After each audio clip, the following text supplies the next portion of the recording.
سبحان الله والحمد لله لا إله إلا الله الله أكبر.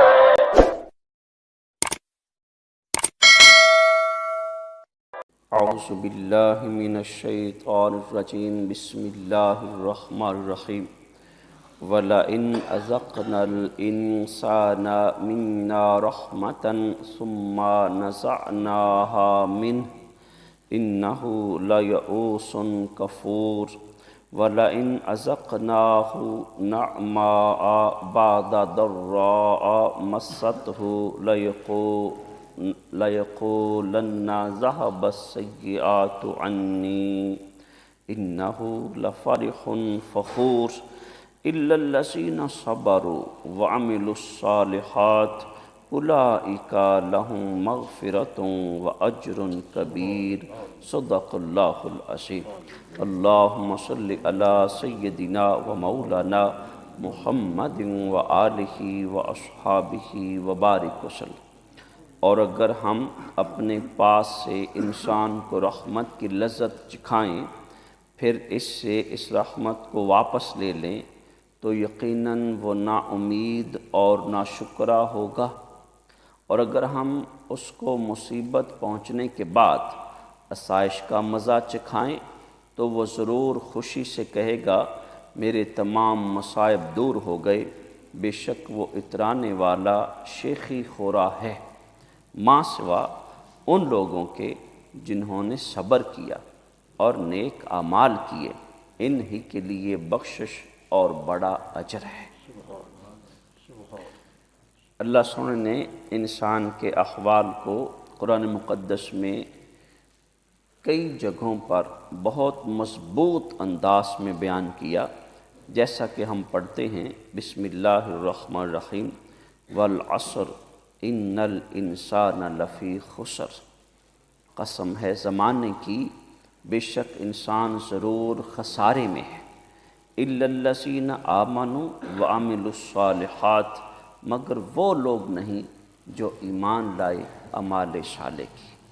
اسی طرح اللہ سبحانہ فرماتا ہے ان الانسان خلق ہلوعا، بے شک انسان بے صبرہ پیدا ہوا ہے. جب اسے کوئی مصیبت پہنچے تو گھبرا جاتا ہے، جب اسے کوئی فائدہ پہنچے تو اس کو روکنے والا ہوتا ہے، ماں سوائے نمازیوں کے جو اپنی نمازوں پر مداومت کرتے ہیں. پھر اللہ سبحانہ قرآن میں فرماتا ہے اور اللہ کی رحمت سے مایوس مت ہو، کیونکہ اللہ کی رحمت سے صرف کافر مایوس ہوتے ہیں. آج کی آیا مقدسہ انسان کے لیے بہت بڑا سبق ہے. الحمدللہ کئی ساتھیوں کو ہم نے سمجھانے کی، خود سمجھنے کی کوشش کی. یہ دنیا اس کے لیے دکھوں کا گھر ہے جو دکھوں کو دکھ سمجھتا ہے، جو خوشیوں کو خوشی سمجھتا ہے. اللہ سونا جس کو دکھ اور خوشی کے احساس سے اوپر دے دیتا ہے کھاتا، اس کے لیے دنیا قید خانہ ہے، اس کے لیے دنیا قید خانہ ہے. جب انسان کو کوئی دکھ پہنچے اور انسان ہار لال کر اٹھے، سمجھ لے کہ وہ رب کے قرآن کو نہیں سمجھا. جیسا کہ ہم حدیث مبارکہ جانتے ہیں کہ اللہ سونے کے محبوب علیہ السلام ایک جگہ سے گزر رہے، ایک خاتون اپنے بیٹے کی قبر پر زاری کر رہی. میرے محبوب علیہ السلام نے فرمایا صبر کرو. میرے محبوب علیہ السلام کو وہ پہچانتی نہیں تھی، کہنے لگی جڑی میرے تے گزرن رہی ہے نا مینوں ہی پتہ ہے. مجھے ایسے اس کا انداز تھا. میرے محبوب علیہ السلام گزر گئے، اس کو ساتھیوں نے بتایا اللہ کی بندی اللہ کا رسول ہے صلی اللہ علیہ وسلم. اسے احساس ہوا، میرے محبوب کی بارگاہ میں حاضر ہوئی، اجازت مانگی، گھر آ گئے. میرے محبوب نے فرمایا ہاں جی. کہا یا رسول اللہ میں آپ کو پہچانتی نہیں تھی، اس لیے میں نے یہ الفاظ کی. میرے محبوب نے فرمایا صبر تو اول وقت میں ہے. بات کو ہم سمجھیں، بات کو ہم سمجھیں. صبر تو اول وقت میں ہے. یعنی اللہ سبحانہ قرآن میں جو ارشاد فرماتا ہے وَلَئِنْ أَذَقْنَا الْإِنسَانَ مِنَّا رَحْمَةً، اگر ہم انسان کو اپنی بارگاہ سے رحمت دیتے ہیں. اور قرآن مقدس میں یہ فلسفہ بھی کئی بار بیان ہوا کہ انسان جو بھی تمہیں خوشی مسرت آسائش آتی ہے وہ رب کی فقط رحمت ہوتی ہے. یعنی تو سمجھے کہ میری فلاں کاوش، میری فلاں چاہت، میری فلاں کوشش کا یہ نتیجہ ہے جو مجھے خوشی ملی ہے. اللہ سنا فرماتا ہے ایسے نہ سمجھا کر، جو میں تمہیں خوشی دیتا ہوں اپنی بارگاہ سے دیتا ہوں. ثم نزعناها منہ، پھر ہم اس سے واپس لے لیں، اس سے چھین لیں. انہ لیئوس کفور، یہ بڑا مایوس ہو جاتا ہے، اللہ کا ناشکرا ہو جاتا ہے. انسان کا بڑا عجیب خط. میں تے جدوں بھی ہاتھ گانوں بدانا ہے پچھانوں ہی جاندہ ہے. استغفر اللہ، پتہ نہیں کیسے کیسے مرد عورتیں جملے پھر ایسے کرتے ہیں، کیسے کیسے ان کا حال عجیب ہوتا ہے. وہ مایوسی میں ڈوب جاتے ہیں، وہ ناشکری میں ڈوب جاتے ہیں.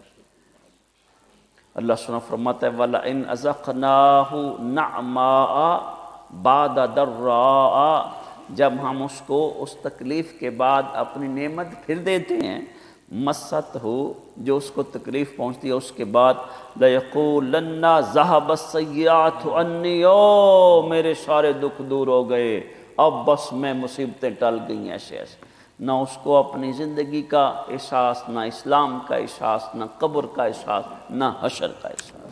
کہتا بس اب میرے دکھ کٹ گئے. یعنی اسے نعمت مل گئی تو دکھ کٹ گئے، اسے تکلیف آ گئی تو مایوس اور ایسے ہو گیا. رب سنا فرماتا ہے انہ لفارخ فخور، فائرنگ نکالتا ہے، دتھیاں اڑاتا ہے. اللہ اکبر، اللہ اکبر. پھر کدھر جاتا ہے، پھر کدھر جاتا ہے؟ یہ شراب کی محفلیں جماتا ہے، یہ مجرے سنتا ہے، معاذ اللہ، یہ معاملے اڑاتا ہے اللہ کی بارگاہ میں. یہ پھر اپنے دل میں فرح کہتے ہیں کہ جب کوئی خاص تمنا ہو نا وہ پوری ہو جائے، جو اس پر خوشی ہوتی ہے اسے فرح کہتے ہیں. فخور ہوتا ہے فخر کرنے والا. پھر انسان یہ حال پہ آ جاتا ہے اِلَّا الَّذِينَ صَبَرُوا. اللہ اکبر، اللہ اکبر.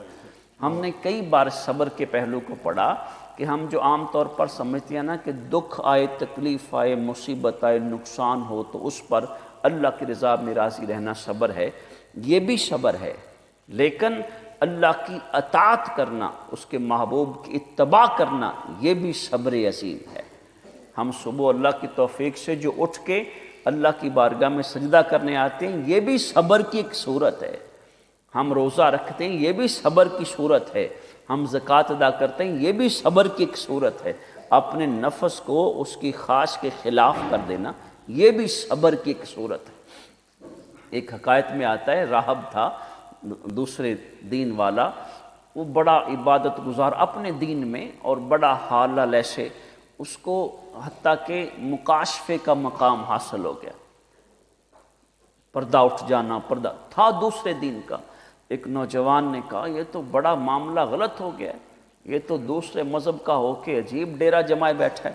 اس نے خنجر پکڑا، خنجر پکڑ کے اس نے نہ کہا آج میں اس کا معاملہ ہی چکتا کرتا ہوں. وہ آیا دروازے پہ ناک کی، ناک کرنے کے بعد زہر میں بجھایا ہوا خنجر اس نے اندر سے اس پردہ، اس نے کہا جو تو لے کے آیا نا اسے پھینک دے.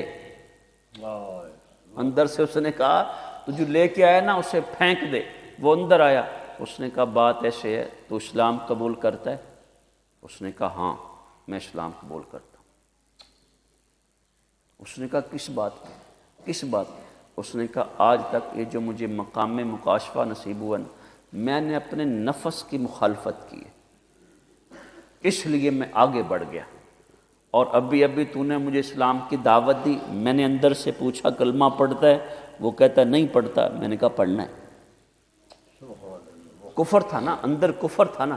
میں نے اس سے کہا کلمہ پڑھو، اس نے کہا نہیں پڑھنا. تو میں نے نفس کی مخالفت کرنی ہے، میں کلمہ پڑھتا.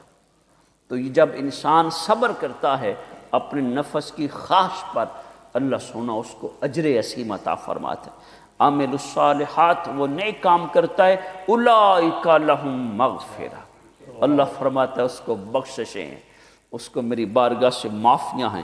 وَأَجْرٌ کبیر، میری بارگاہ سے بہت بڑا اجر ہے. پیارے شہیب روایت کرتے ہیں لجپال آقا نے فرمایا مسلمان کا حال ہر حال پر بہتر ہے۔ میرے محبوب نے فرمایا اگر اسے خیر نصیب ہوتا ہے تو وہ اللہ کی شکر گزاری میں لگ جاتا ہے، اگر اسے دکھ تکلیف ہوتی ہے تو وہ صبر کرتا ہے، تو دونوں حال اس کی بھلائی والے۔ اما عائشہ صدیقہ روایت کرتی ہیں لجپال آقا نے فرمایا مسلمان کو کانٹا یا اس سے بھی کم چیز چبھے اللہ اس کے سبب سے درجے بلند کرتا ہے، گناہ معاف کرتا ہے، درجے بلند کرتا ہے، گناہ معاف فرماتا ہے۔ ابو سعید ابو ہریرہ روایت کرتے ہیں لجپال آقا کو یہ فرماتے ہوئے سنا مومن کو جو بھی درد، تکلیف، تھکاوٹ، بیماری، غم، فکر، پریشانی ہو اللہ سونا اس کے گناہ مٹا دیتا ہے۔ یعنی ہمیں گھر میں کوئی پریشانی ہو جائے، کسی قسم کا غم آ جائے، ہمیں کوئی پریشانی، دکھ، تکلیف آ جائے، اللہ سونے کے محبوب نے فرمایا اللہ گناہ مٹا دیتا ہے۔ انس بن مالک روایت کرتے ہیں لجپال آقا نے فرمایا بڑی مصیبت کا بڑا اجر، اللہ سنا اس قوم سے محبت کرتا ہے، ان کو مصیبت میں مبتلا کر دیتا ہے، اس مصیبت میں جو اللہ سے راضی ہوتے ہیں اللہ ان سے راضی ہو جاتے ہیں، مصیبت میں جو اللہ سے راضی ہوں اللہ سنا ان سے راضی ہو جاتے ہیں۔ پیارے ابو ہریرہ روایت کرتے ہیں لجپال آقا کے اس فرمان کے مومن اور مومنہ پر اس کی جان میں، اس کی اولاد میں، اس کے مال میں مصائب نازل ہوتے ہیں، حتیٰ کہ اللہ تعالیٰ کی بارگاہ میں جاتا ہے اس کے ذمہ کوئی گناہ ہی نہیں رہتا۔ پیارے جابر روایت کرتے ہیں لجپال آقا نے فرمایا قیامت کے دن جب مصائب میں مبتلا لوگوں کو جو دنیا میں مصیبتوں کا شکار ہوتے رہے اللہ کی بارگاہ میں صبر و رضا کا راستہ ہے، جب حشر میں اٹھیں گے اللہ سنا ان کو اجر عظیم اپنی بارگاہ سے ثواب عطا فرمائے گا، تو جو دنیا میں معمون رہے، دکھوں تکلیفتوں مصیبتوں سے بچے رہے، وہ خواہش کریں گے کاش ہمیں دنیا میں کینچیوں سے کاٹا جاتا، ہم اتنی تکلیف مشقت مصیبتوں سے گزرتے کہ ہمیں کینچیوں سے کاٹا جاتا، آج جو ان کو اجر ملتا ہے آج ہمیں بھی اجر نصیب ہوتا۔ پیارے عزیز ساتھیو، بہت بڑا پیغام ہے آج کی آیت میں، بہت بڑا پیغام ہے، جب بھی دکھ آئے ہم مایوس نہ ہوں اس کی رحمت سے، اس کی رحمت سے مایوس کافر ہوتا ہے، ہم اس کا در نہ چھوڑیں، ہم عاملوں کے پیچھے نہ بھاگیں، ہم عیسائیوں سے دم کرواتے نہ پھریں، ہم عاملوں کے پاس، میں نے آپ سے عرض کیا اسلام آباد میں بخدا اس شخص اللہ پاک ہم سب پہ رحمت کرے، اس شخص کو یوں دیکھنا بہت ٹف تھا، اس شخص کو جس کے وہ صبح ناشتہ کر کے نماز کے بعد نکلے، 2-3 ساتھی تھے، ایک میرے ساتھ ہو گیا، دوسرا رہ گیا، میں نے کہا وہ کہاں گیا؟ کہتا وہ قاری صاحب نا اب دکانیں کھلنی ہیں نا تو بہت سے بندے نا اب اس کے جو کسٹمر ہیں اس سے پوچھیں گے آج ہم انویسٹ کریں کہ نہ کریں، آج ہمارے لیے دن کیسا ہوگا، تو یہ صاحب وغیرہ لگا کے بتائے گا، تو وہ بازار کھلنا تو روک لیا انہوں نے، تو یہ اندازہ کرو یہ رب کا قرآن کہاں گیا، مسلمان تیرا ایمان کہاں گیا۔ میں نے اس کیا کہ باخدا اس شخص کا حال ایسا عجیب تھا کہ آپ اندازہ نہیں کر سکتے، غیر شرعی تھا۔ الحمدللہ فجر کی نماز میں نے پڑھی، وہ باہر مسجد کے بعد بیٹھا رہا، یعنی میں غیبت نہیں کر رہا، میں آپ کے سامنے ایک نمونہ، اے انسان رب سونا فرماتا ہے، اللہ سونا قرآن میں ارشاد فرماتا، دکھ تکلیف خوشی سب میری تقدیر ہے، میرا فیصلہ ہے، تمہیں خوشی نصیب ہو میری بارگاہ میں صبر سے شکر سے جھک جا، جب تمہیں دکھ آئے تو میری بارگاہ میں رضا میں راضی ہو جا، جب تو ایسا راستہ اختیار کرے گا اللہ سنا تجھے بخشیں دے گا، اجر عظیم عطا فرمائے گا۔ اللہ سنا ہمیں ساتھ دیں۔ لبیک لبیک